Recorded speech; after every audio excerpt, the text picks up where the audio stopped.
Hello, everyone. Welcome to the Way Wednesdays virtual Midrash. Glad to be with you tonight. We are going through the book of Leviticus. Now, again, I get it. You go to this book, you're like, I don't know. This is not as interesting as a lot of other things. And, well, it's kind of true. But when we dig in deep, we begin to see some things that are actually quite really cool. And when we begin to compare them with what Yeshua did, then, well, it starts to blow your mind. Okay. So we have to kind of get through this stuff because then we get the reward, which is, wow, I get it now. Okay. So let's dig right in. Let's jump into the text. If you guys have any questions, I will do my best to get to your questions before the end of the show. Okay. So here we go. Without any further ado, we are starting in Leviticus 6:8. All right. And then the Lord spoke to Moses, saying, command Aaron and his son, saying, this is the law of the burnt offering. The burnt offering shall be on the hearth of the altar all night until morning, and the fire of the altar shall be kept burning on it. And the priest shall put his linen garment, his linen trousers he should put on his body, and take up the ashes of the burnt offering, which the fire is consumed on the altar, and he shall put them beside the altar. Then he should take off his garments, put on other garments, and carry the ashes outside the camp to a clean place. And the fire on the altar should be kept burning on it. It shall not be put on it. And the priest shall put wood on it every morning and lay the burnt offering on in order on it. And he shall burn on it the fat of the peace offerings. A fire shall always be burning on the altar. It shall never go out. Okay, I'm going to stop right there just for a second. Understand that none of this is happening yet. Right? God is giving instructions as to what is supposed to happen. We're going to see when we get to chapter 8 that then Aaron is going to get all suited up, and then he's going to begin doing his job. And we get to chapter 9, what we're going to see is that after all these things have been performed, then the fire of the Lord is going to come out from the presence of the Lord and consume the sacrifice. Now, that's the really cool part, right? I kind of wish it was in this this portion, but it's not. But understand that God's fire is what was in the temple, all right, in the temple, the tabernacle, okay, in that same place, right? And they were just to keep it burning. So this is all preliminary. This is the stuff that needs to happen. Remember, we talked about this, I think it was last week, where the things that are happening in the tabernacle, what we're seeing here, reminds us that this is a copy of the things that are in the heavenly tabernacle, the one not made with hands, that is not of this creation. Okay, so we're really getting some insight as to what's happening in heaven. Of course, there's one big difference, and that is that with the perfect priest, Jesus, he did not need to do some of the things that Aaron needs to do, because obviously Aaron is human, right? Jesus being God, he took this thing to a whole new level, right? And that's what Hebrews chapter 9 is really talking about. It's kind of summarizing a lot of the things that we read here in these many chapters of Leviticus. And it's saying, look, all that was necessary until the final high priest, who didn't come with the blood of bulls and goats, but he came with his own blood. That is what's so mind-bending about what Yeshua did. He came as the sacrifice, and we're going to look at the burnt offering, the sin offering, the peace offering, the trespass, or what's called the guilt offering as well. We're going to look at those, and we're going to understand that he fulfilled those. Okay, that's really cool. All right, let's keep on going because there's more to this story. Okay, so it shall be kept burning. A fire shall always be burning on the altar. It shall never go out. This is the law of the grain offering. The sons of Aaron shall offer it on the altar before the Lord. He shall take from it his handful of the fine flour of the grain offering with its oil and all the frankincense which is on the grain offering, and shall burn it on the altar for a sweet aroma as a memorial to the Lord. And the remainder of it Aaron and his sons shall eat with unleavened bread. It shall be eaten in the holy place. In the court of the tabernacle of meeting, they shall eat it. Now remember, another caveat here. This is really cool. Remember when Jesus was in the Garden of Gethsemane and he was saying, hey, Father, if there's any other way besides drinking this cup, let me know, right? And of course, he heard crickets, right? Because there was no other way. But that whole idea of imbibing, taking in, consuming the sacrifice, right? That is a picture of what Yeshua did. He took it in, he ate it, he consumed it, it became part of him, right? He became that sacrifice. Remember, we read about this in the book of Exodus, where Aaron was to carry or bear the guilt of the children of Israel. And this is just a picture of that, where he's actually eating this, right? He's to eat some of this, and he's to consume it. He's to really completely embody that role. Of course, Yeshua would do it to an even greater degree, right? But as much as humanly as possible, Aaron and his sons were doing that. All right, he says, it shall not be baked with leaven. I have given it as their portion of my offerings made by fire. It is most holy, like the sin offering and the trespass offering. All the males among the children of Israel, Aaron shall eat it. This shall be a statute forever in your generations concerning the offerings made by fire to the Lord. Everyone who touches them must be holy. So remember, Aaron's family, or the Kohanim, right? They had really a special role.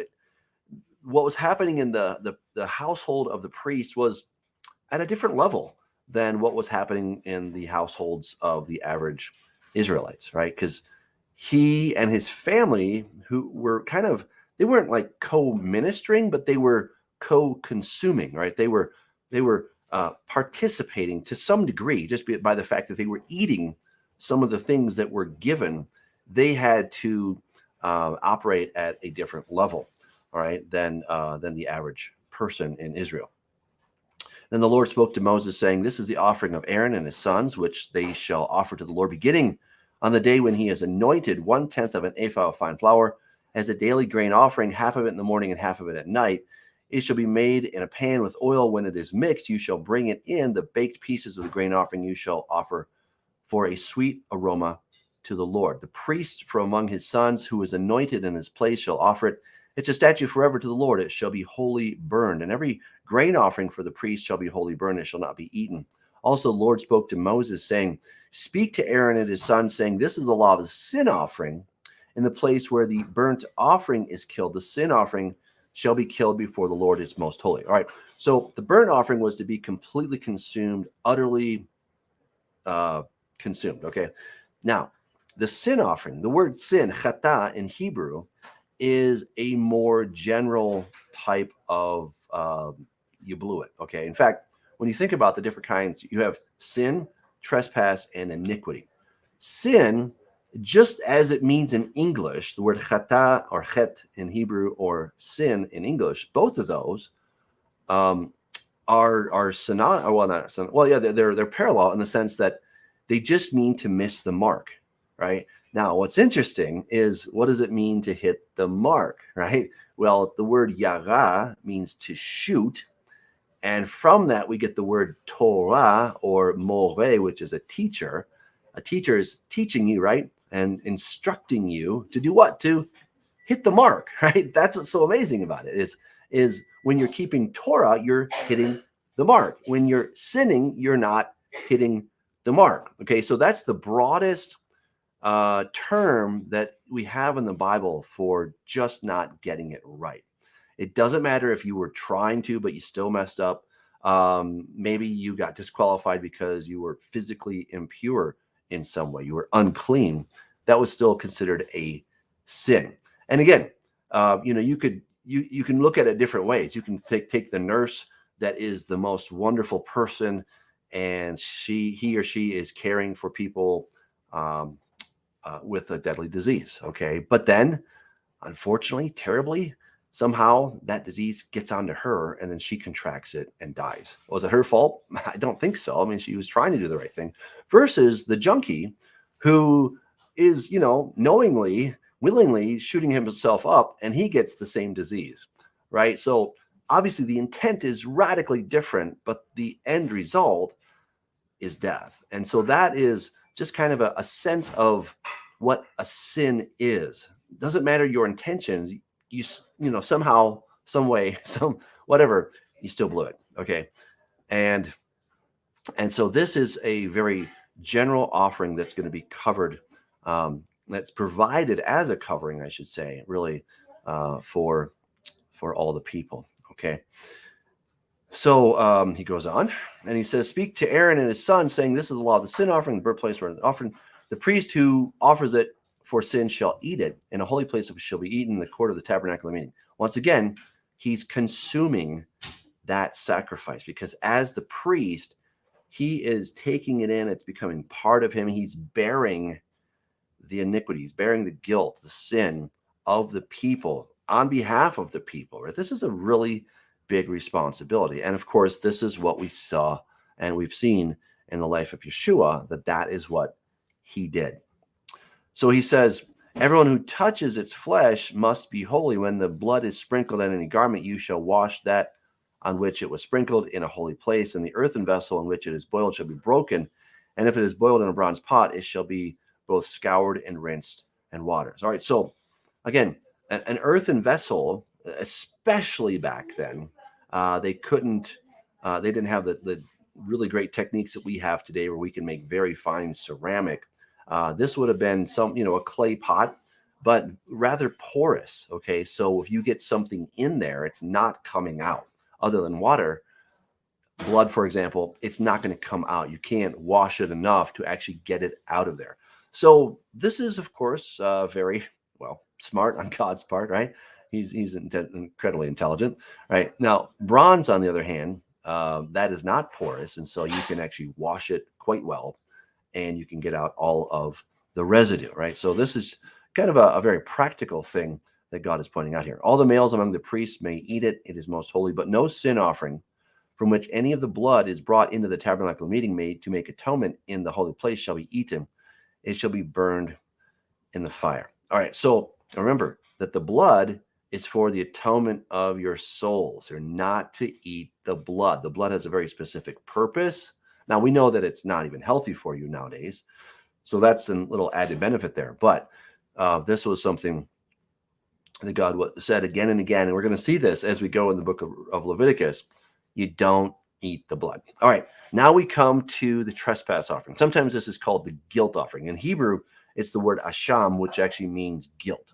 All right, so we've had the burnt offering, we've had the sin offering, and now we have the guilt offering. What's up with the guilt offering? Well, this is where it's great that there's a sin sacrifice that has been made, but if you're guilty of something, you still need to do what? You still need to make it right.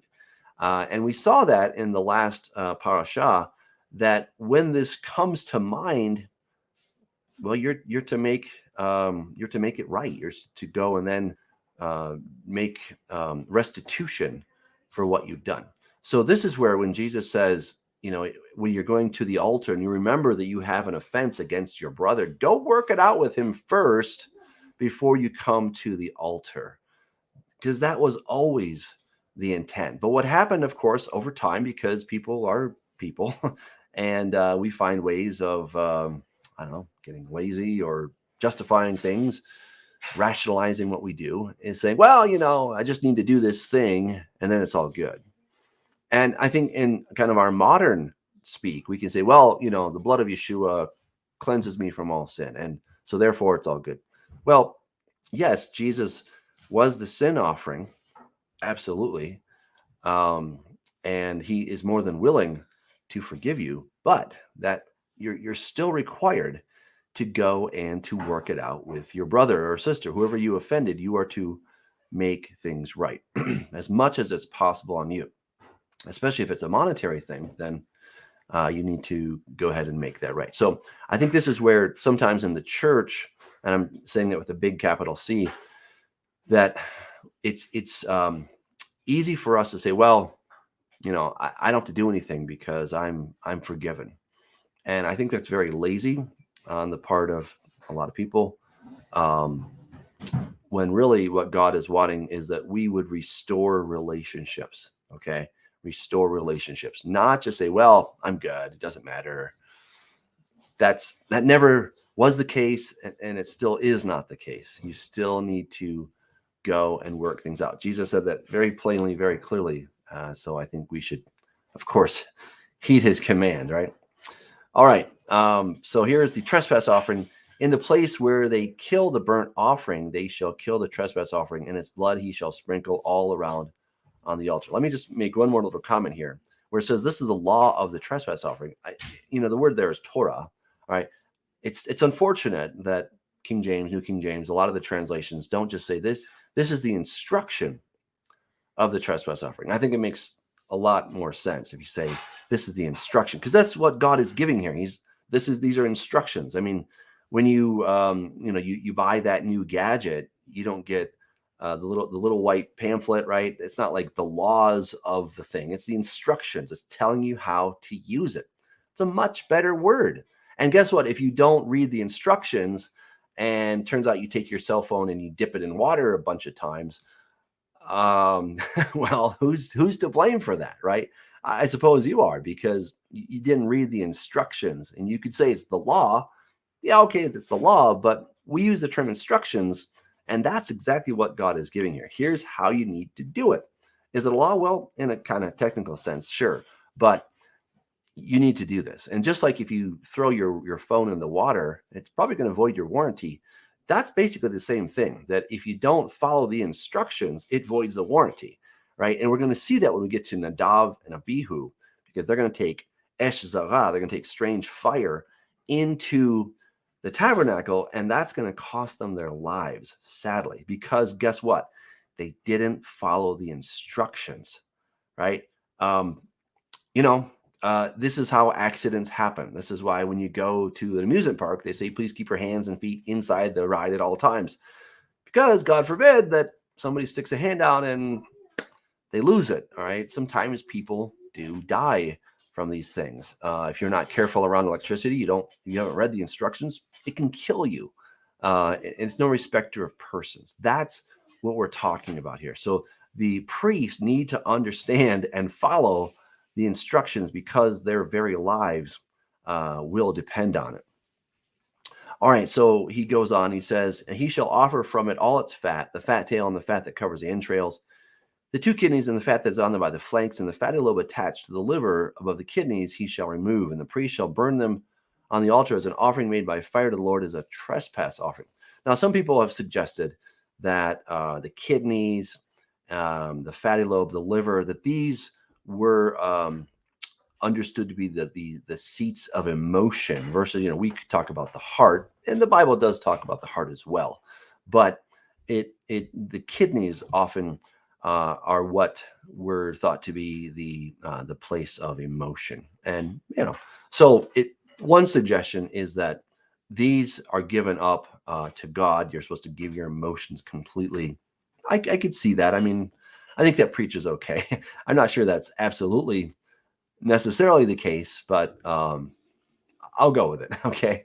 So every male among the priests may eat it. It shall be eaten in a holy place. It is most holy. The trespass offering is like the sin offering. There is one law for them both. The priest who makes atonement with it shall have it, and the priest who offers anyone's burnt offering, that priest shall have for himself the skin of the burnt offering which he was offered. Also, every grain offering that is baked in the oven, and all that is prepared in a covered pan or in a pan, shall be the priest who offers it.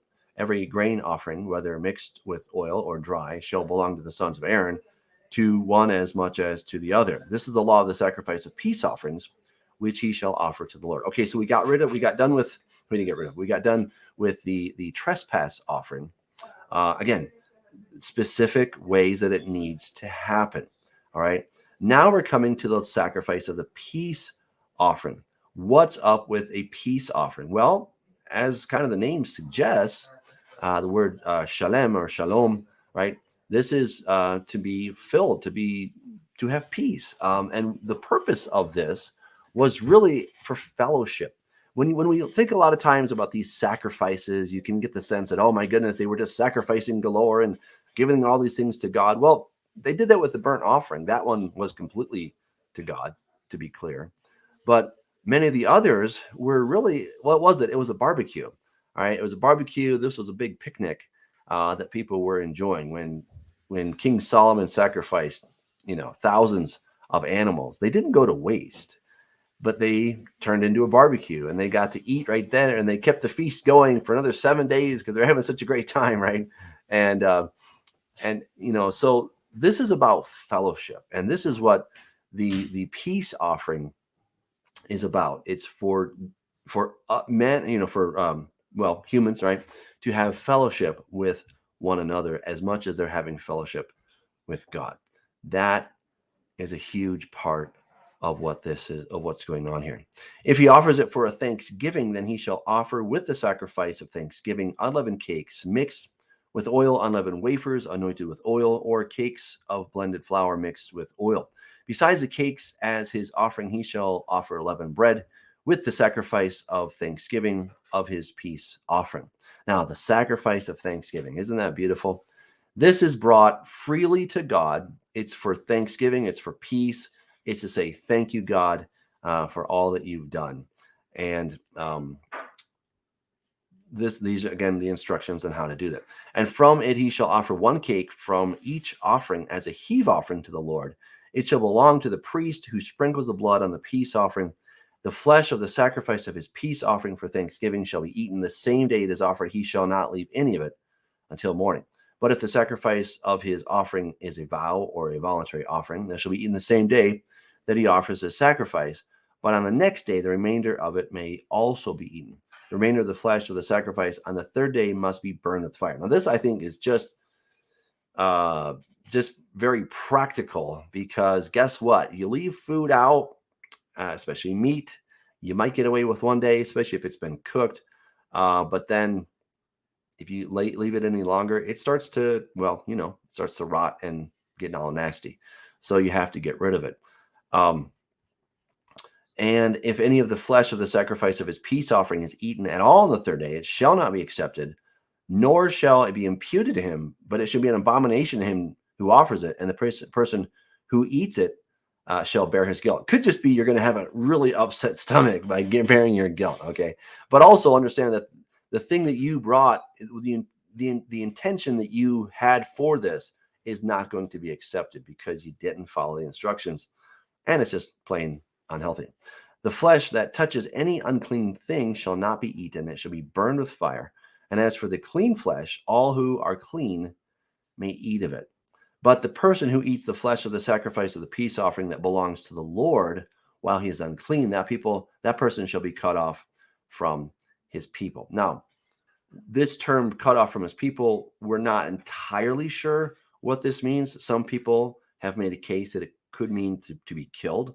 And you can make a case. Probably we should take this in a situation based scenario. We should understand what is the context of going on here. It seems that most commentators follow the suggestion that this person would be ostracized or be excluded, excommunicated from the community. Now, whether that was a permanent thing or if this was a temporary thing, again, we're not sure because we don't see clear examples of this. Although I do think we could look to one that is kind of similar. It's not 100%, but remember when Miriam was slandering Moses? Well, she got leprosy, of course. And guess what happened to her? She was, in a sense, cut off from her people, but only for 7 days, right? So she was made to go outside the camp, and there she remained for 7 days. And then she could come back in. So it very well could be that this person would be cut off for a certain amount of time, though sadly, I don't see that in Scripture. So it's a little hard to make that case absolutely. Moreover, the person who touches any unclean thing, such as human uncleanness, an unclean animal, or any abominable unclean thing, and the person who eats the flesh of the sacrifice of the peace offering that belongs to the Lord, that person shall be cut off from his people. And the Lord spoke to Moses, saying, speak to the children of Israel, saying, you shall not eat any fat of ox or sheep or goat, and the fat of an animal that dies naturally, and the fat of that which is torn by wild beasts may be used in any other way, but you shall by no means eat it. Again, this makes a lot of sense, right? So if something dies naturally, excuse me, well, then something, maybe old age or disease, killed that animal. So you don't want to eat that, because guess what? If your food is sick, then you're going to be sick. If it was torn by wild beasts, well, guess what? They had their mouths all over this thing. And, it's not going to be good. So whoever eats the fat of the animal of which men offer an offering made by fire to the Lord, the person who eats it shall be cut off from his people. Moreover, you shall not eat any blood in any of your dwellings, whether of bird or beast. Whoever eats the blood, that person shall be cut off from his people. Then the Lord spoke to Moses, saying, Speak to the children of Israel, saying, He who offers the sacrifice of his peace offering to the Lord shall bring his offering to the Lord from the sacrifice of his peace offering. His own hand shall bring the offerings made by fire to the Lord. The fat with the breast he shall bring, that the breast may be waved as a wave offering to the Lord. And the priest shall burn the fat on the altar, but the breast shall be Aaron's and his sons. Also the right thigh you shall give to the priest as a heave offering from the sacrifices of your peace offerings. He among the sons who offers the blood of the peace offering and the fat shall have the right thigh for his part. So again, part of this offering was then given over to the sons of Aaron. This is how they got to eat, right? So this was part of their payment, part of their tithe, if you will, that they so they could go on living. For the breast of the wave offering and the thigh of the heave offering, I have taken from the children of Israel, from the sacrifices of the peace offerings, and I have given them to Aaron and the priests and to his sons from the children of Israel by a statute forever. This is the consecrated portion for Aaron and his sons from the offerings made by fire to the Lord on the day when Moses presented them to minister to the Lord as priests. The Lord commanded this to be given to them by the children of Israel on the day that he anointed them by a statute forever throughout their generations. This is the law, or again, the instruction of the burnt offering, the grain offering, the sin offering, the trespass offering, the consecrations, and the sacrifice of the peace offering, which the Lord commanded Moses on Mount Sinai on the day when he commanded the children of Israel to offer their offerings to the Lord in the wilderness of Sinai. All right, and now we come to chapter 8. All right, so in chapter 8, we're going to see now that Aaron's going to actually start to do some of these things. And the Lord spoke to Moses, saying, Take Aaron and his sons with him, and the garments, the anointing oil, a bull as the sin offering, 2 rams, and a basket of unleavened bread, and gather all the congregation together at the door of the tabernacle of meeting. All right, so cool stuff right here, right? So the word kahel, right, or kahal, you have the edah, so that you're going to gather, you're going to vet kol ha'edah hakel, right? So you're going to, the edah is the congregation, and the kahal or hakel is the command to gather them. All right. So there's different words in Hebrew. A kehillah is a congregation. Okay. As is the word edah. That's also the word for congregation. So sometimes you'll hear messianic congregations called one of those two different things. Sometimes we just went with the word congregation, the way congregation, kept it simple.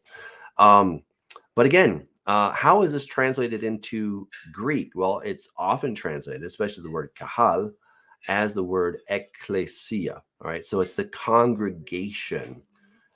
So the people, the Reformed theologians, they have a point here. They say, well, we find the church in the Old Testament. When I was a pre-trib and a dispensationalist, I really couldn't accept that idea. I'm like, no, the church wasn't in the Old Testament. That's ridiculous. But lo and behold, it is. Okay. So as a dispensationalist, I had a very big wall between the Jews or Israel and the church. Okay. And what I see now is that, no, we're all grafted into the commonwealth of Israel. And it's really, it's deep in my understanding. It's transformed my understanding as well. All right. So Moses did as the Lord commanded him, and the congregation was gathered together at the door of the tabernacle of meeting. What does this show us? Where does God want us to be? He wants us to be close to him, in fellowship with him, hanging out with him. That is the goal, right? Now, one reason God just couldn't come out and say, hey, I'm going to hang out with you guys all the time, because God is fire, right? We've talked about that. God is fire. So we have a compatibility issue between us and God. So all the things that are in the tabernacle, those are necessary to allow a certain modicum of fellowship to take place. All right, and Moses said to the congregation, "This is what the Lord commanded to be done." Then Moses brought Aaron and his sons and washed them with water. He put on the tunic, he put the tunic on him, girded him with the sash, clothed him with the robe, and put the ephod on him. And he girded him with the intricately woven band of the ephod, and with it tied the ephod on him. Then he put the breastplate on him, and he put the Urim and the Thummim on the breastplate. Okay, so the Urim and Thummim, we don't exactly know what these are, but well, we don't exactly know. We'll have to go with that. The word Urim means lights. Okay, so these are probably stones. It's thought that they might have lit up. Okay, and the word Tumim, perfection. Okay, so stones provided for the means of achieving a sacred lot. So it could be that they were using these to throw as dice, as lots, to somehow determine the will of the Lord. Some people think that they were lighting up based on the word Urim, which means lights. Maybe it was a combination of those, not entirely sure. But again, the priest has the breastplate, which has the 12 stones of the tribes of Israel on his breast, right? It's a very, very close, intimate place, because he wants them to be right there, because he is representing them before God. And of course, that is what Yeshua did. And he put the turban on his head. Also on the turban, on its front, he put the golden plate, the holy crown, as the Lord had commanded Moses, which says, Kadosh Ladonai, right? Set apart or holy unto the Lord. And he sprinkled some of it on the altar 7 times. And Moses took the anointing oil, anointed the tabernacle and all that was in it, and consecrated them. And he sprinkled some of it on the altar 7 times, anointed the altar and all its utensils and the laver and its base to consecrate them. And he poured some of the anointing oil on Aaron's head and anointed him to consecrate him. Now, what's the word there for anoint? Mashiach, right? Hamishcha, right? Here's the verbal form of this. Okay, vayimshach, right, as well, right here, right? So he anointed, he messiahed Aaron. So that's interesting, right? We know that the word Messiah can be used for many different people, not only for the one Messiah, the son of David. Yes, Jesus is the son of David. He is the Messiah with a capital M, okay?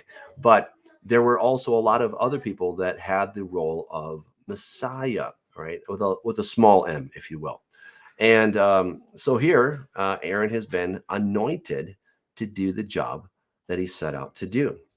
Then Moses brought Aaron's sons and put tunics on them, girded them with the sashes, and put hats on them as the Lord had commanded Moses. And he brought the bull for the sin offering. Then Aaron and his sons laid their hands on the head of the bull for the sin offering, and Moses killed it.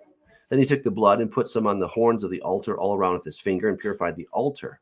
And he poured the blood at the base of the altar and consecrated it to make atonement for it. Now, again, why do you need to make atonement for a inanimate object? Because the fire of God is going to be there. And when God and planet Earth come together, well, planet Earth starts to burn. So Aaron is putting the blood on as an atonement, as a covering, so that these things will not burn up, right? This isn't just willy-nilly kind of stuff, as maybe we heard from various teachings before. It all has a point. The trouble is we just don't often understand it, or we don't take the time to understand it. It's not nearly as juicy and as interesting, right, as some of the other stories in the Bible. I get that, right? But it all has a purpose. And when we can appreciate it and understand it, then we come to the other things in Scripture. And guess what? They make a whole lot more sense, because like, oh, okay, I get it, right? It wasn't just some random thing that God was doing. Then he took all the fat that was on the entrails, the fatty lobe attached to the liver, and the 2 kidneys with their fat, and Moses burned them on the altar. But the bull, its hide, its flesh, and its offal, he burned with fire outside the camp, as the Lord had commanded Moses. Then he brought the ram as the burnt offering, and Aaron and his sons laid their hands on the head of the ram. Now, again, remember, laying on of hands, what are they doing? They're transferring They're transferring the sin onto these sacrifices, right? So the priest is bearing that guilt. He's now, right, he's taking it on behalf of the people of Israel, and now he's transferring it to, well, he could be doing it for himself or for the children of Israel, but he's now transferring it to the sacrifice. And once again, Jesus, as the high priest, he didn't transfer the sin to any other object or animal, but he actually took it upon himself. And that is such a beautiful picture, sad picture, but beautiful when we see him bearing the cross, right? He is the one bearing the guilt. He's as high priest right there, as high priest and sacrifice both at the same time, right? So pretty wild stuff. Okay, and Moses killed it, then sprinkled the blood on all around on the altar, and he cut the ram into pieces, and Moses burned the head, the pieces, and the fat. Then he washed the entrails and legs in water, and Moses burned the whole ram on the altar. It was a burnt sacrifice for a sweet aroma, an offering made by fire to the Lord, as the Lord had commanded Moses. And he brought the second ram, the ram of consecration. Then Aaron and his sons laid their hands on the head of the ram, and Moses killed it. So again, same thing. Also, he took some of its blood and put it on the tip of Aaron's right ear, on the thumb of his right hand, and on the big toe of his right foot.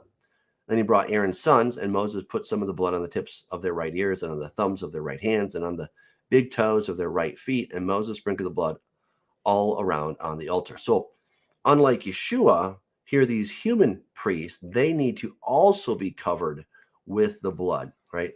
Clearly, Yeshua did not need that. Then he took the fat and the fat tail, all the fat that was on the entrails, the fatty lobe attached to the liver, the two kidneys and their fat, and the right thigh. And from the basket of unleavened bread that was before the Lord, he took one unleavened cake, a cake of bread anointed with oil, and one wafer, and put them on the fat and on the right thigh. And he put all these on in Aaron's hands and in his son's hands, and waved them as a wave offering before the Lord. Then Moses took them from their hands and burned them on the altar. On the burnt offering, they were consecration offerings for a sweet aroma. This was an offering made by fire to the Lord. And Moses took the breast and waved it as a wave offering before the Lord. It was Moses' part of the ram of consecration, as the Lord had commanded Moses. Then Moses took some of the anointing oil and some of the blood which was on the altar, and sprinkled it on Aaron, on his garments, on his sons, and on the garments of his sons with him. And he consecrated Aaron, his garments, his sons, and the garments of his sons with him. And Moses said to Aaron and his sons, boil the flesh at the door of the tabernacle of meeting, and eat it there with the bread that is in the basket of consecration offerings, as I commanded, saying, Aaron and his sons shall eat it. What remains of the flesh and of the bread you shall burn with fire. And you shall not go outside the door of the tabernacle of meeting for 7 days, until the days of your consecration have ended. For 7 days he shall consecrate you, as he has done this day. So the Lord is commanded to do, to make atonement for you. All right, so they have to go through some intensive initiation here, right? They cannot go out. They are now wholly set apart for the Lord in their role, and they cannot step outside for 7 days. All right, again, there's a real cost to this. Therefore, you shall stay at the door of the tabernacle of meeting day and night for 7 days, and keep the charge of the Lord, so that you may not die, for so I have been commanded. So Aaron and the sons did all the things that the Lord had commanded by the hand of Moses. Wow. All right. So again, a lot of technical stuff in there. There's a lot of details. But again, these are the instructions that need to be followed so that Aaron can act as the high priest on behalf of the people, and of course his sons along with him. Obviously, Yeshua did not have to do a lot of those things because he came as a perfect high priest, as a perfect sacrifice, right? He took his own blood into the altar, not of this creation, not made with hands. He took it into the heavenly one, the real one, right? Not the copy, but the original, right? He did that for us. And so just understanding and studying the life of Aaron gives us a lot more appreciation for obviously what they had to do, but also then what Yeshua had to do. And there's a bigger picture, right? Obviously Jesus died for my sins. That's absolutely true. We often say that, but it's not the whole story, right? We're told in Colossians that with his blood, he reconciled all things in heaven and on earth, right? So it wasn't just for me personally that he needed to die, but it was for all creation, right? Because everything in creation has decay, it has degeneration in it. And Jesus did that. So that completely surpasses anything that Aaron and his sons could ever do, right? So a much, much, much better sacrifice, a perfect sacrifice that Yeshua, the high priest. In fact, I got this question the other day: why don't we do animal sacrifices? Well, we just went through a lot of it, right? That a lot of this was necessary, but a rather temporary fix. It was kind of a MacGyver, if you will, right? It was like kind of a let's duct tape this thing up together and it will work, but it's not the ultimate, right? And Yeshua came as the ultimate sacrifice, the ultimate high priest, and he took his blood to the ultimate altar. And there, he only had to do it once. Doesn't have to be repeated again and again. However, the things that we continue to that we need to continue to practice are things like forgiveness. If we have blown it, then we need to make restitution, right? So those parts of the law are still very much applicable, even though the instructions given to the high priest no longer have any bearing because Yeshua is now the new management. He's the ultimate high priest. And so all those things were completed in him and do not need to be repeated. But as far as my conduct, how I live, how I stand for righteousness, those things are absolutely still necessary. And those are the things that we need to keep working on. So, wow, fantastic. Thank you guys for joining.